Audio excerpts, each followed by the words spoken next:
Dear students, आपसे पिछले session पे हमने जो चर्चा अपनी ख़त्म की थी वो अवतल दर्पण और उत्तल दर्पण द्वारा प्रतिबिंब किस तरीके से बनते थे उस पर जाकर के हमारी बात समाप्त हो गई थी और इस चैप्टर का वो टॉपिक वहीं से क्लोज हो गया था। अब आज का जो टॉपिक है लिखने के हिसाब से तो ये कोई इम्पॉर्टेंट नहीं है, लेकिन इस टॉपिक का आपका न्यूमेरिकल पे बहुत यूज होता है कि अगर इस टॉपिक को आप अच्छे से समझेंगे, मेरी बातों को अपने दिमाग में अच्छे से उतार लेंगे तो इनके न्यूमेरिकल जो आएंगे आपके दर्पण के वो आपसे कभी गलत नहीं होंगे। और एक न्यूमेरिकल 4 नंबर का जरूर आता है पेपर में, तो ध्यान से देखिएगा क्या है। तो हम लाइट की बात कर रहे थे, लाइट का ही चैप्टर है तो उसी से संबंधित और दर्पण आया था तो दर्पण की भी बात करेंगे। तो यहाँ पर ये आपकी यूनिट जो है लाइट चल रही है और प्रकाश के परावर्तन की अर्थात दर्पणों की बात हो रही थी। तो अब न्यूमेरिकल के लिए जो सबसे मोस्ट इम्पॉर्टेंट नियम है इसको बेटा कहते हैं चिन्ह परिपाटी का नियम। किसका नियम? चिन्ह परिपाटी का नियम। तो आखिरकार ये नियम क्या है? आपने जब फिगर ड्रॉ किए उत्तल दर्पण के अवतल दर्पण के तो आपने ये माना था कि जो दर्पण का मध्य बिंदु होता है वो दर्पण का ध्रुव होता है और समस्त दूरियां समस्त लंबाइयां दर्पण के ध्रुव से ही मापी जाती हैं। इतनी बात क्लियर है?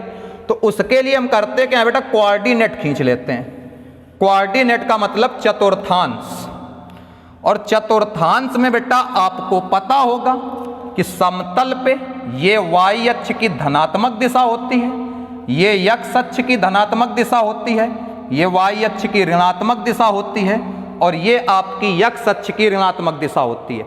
मतलब इस मूल बिंदु से जो दूरियां दाईं और x अक्ष पे होंगी धनात्मक होंगी, y अक्ष पे ऊपर की ओर होंगी धनात्मक होंगी, x अक्ष पर बाईं ओर होंगी ऋणात्मक होंगी और y अक्ष पर नीचे की ओर होंगी ऋणात्मक होंगी।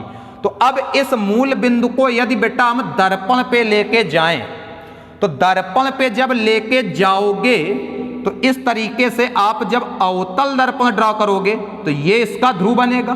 तो अब जब ध्रुव बनेगा तो इसका फोकस इधर रहेगा, इसकी वक्रता त्रिज्या भी इधर रहेगी। तो आप देख रहे हो कि फोकस दूरी वो भी आपकी x अक्ष की ऋणात्मक दिशा पे है। तो अवतल दर्पण की फोकस दूरी हमेशा कैसी रहती है? ऋणात्मक रहती है। तो अवतल दर्पण की वक्रता त्रिज्या वो भी तो उधर ही है r, तथा फोकस दूरी का मतलब बेटा कैसा है? फोकस दूरी को यप से लिखते हैं, कैसी होती है? ऋणात्मक होती है। कोई दिक्कत? तो मतलब यहां से हमने ये सीख लिया कि अवतल दर्पण की जो फोकस दूरी होती है वो कैसी होती है? ऋणात्मक होती है। अवतल दर्पण की वक्रता त्रिज्या कैसी होती है? ऋणात्मक होती है। मतलब न्यूमेरिकल पे यदि अवतल दर्पण की फोकस दूरी हमको कुछ भी दी होगी उस पर हम माइनस का चिन्ह लगा देंगे। अवतल दर्पण की वक्रता त्रिज्या कुछ भी दी होगी हम माइनस का चिन्ह लगा देंगे।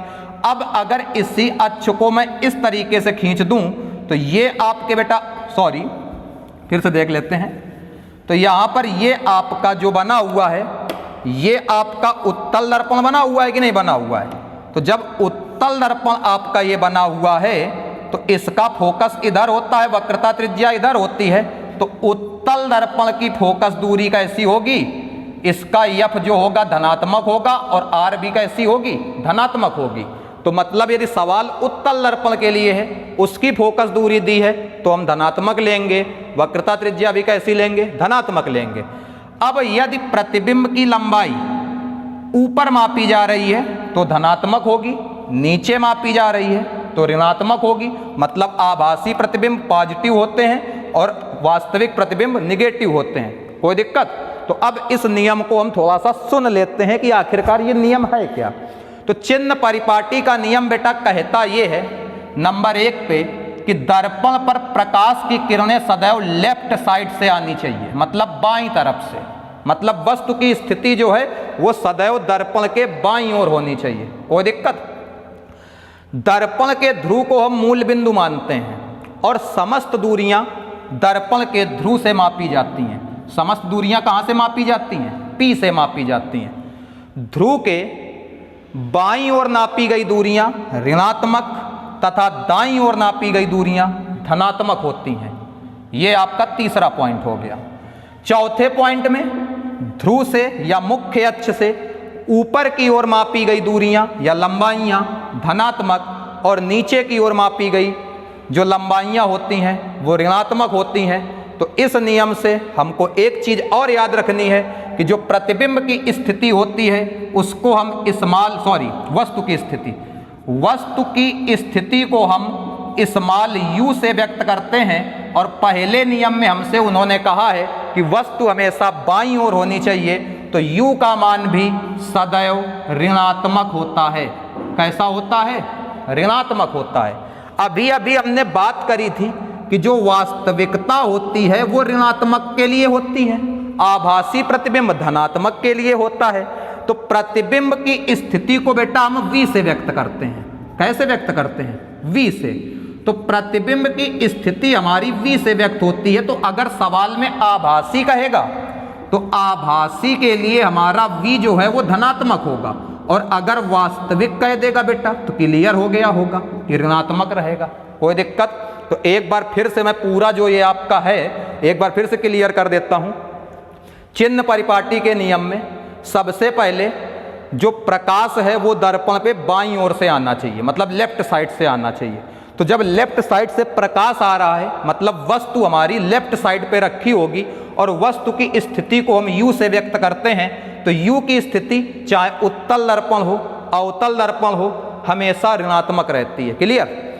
जो दूरियां हैं वो ध्रुव से मापी जाती हैं। तो ध्रुव से बाईं ओर नापी गई दूरियां ऋणात्मक और दाईं ओर नापी गई दूरियां धनात्मक होती हैं। क्लियर? अब ध्रुव के साथ मुख्य अक्ष पर ऊपर की ओर मापी गई दूरियां धनात्मक और नीचे की ओर मापी गई दूरियां बेटा ऋणात्मक होती हैं। धनात्मक दूरियां धनात्मक लंबाइयां आभासी प्रतिबिंब की स्थिति को व्यक्त करती हैं, और जो आपकी ऋणात्मक दूरियां ऋणात्मक लंबाइयां होती हैं वो प्रतिबिंब की वास्तविकता को दर्शाती हैं। तो यदि प्रतिबिंब की स्थिति धनात्मक है तो प्रतिबिंब आभासी होगा, और यदि ऋणात्मक है तो वास्तविक होगा। होप दैट आपको समझ में आ गई होंगी बातें। बाकी जो चीज़ें होंगी न्यूमेरिकल पे क्लियर हो जाएंगी। चलिए फिर आगे चर्चा अगले सेशन पे।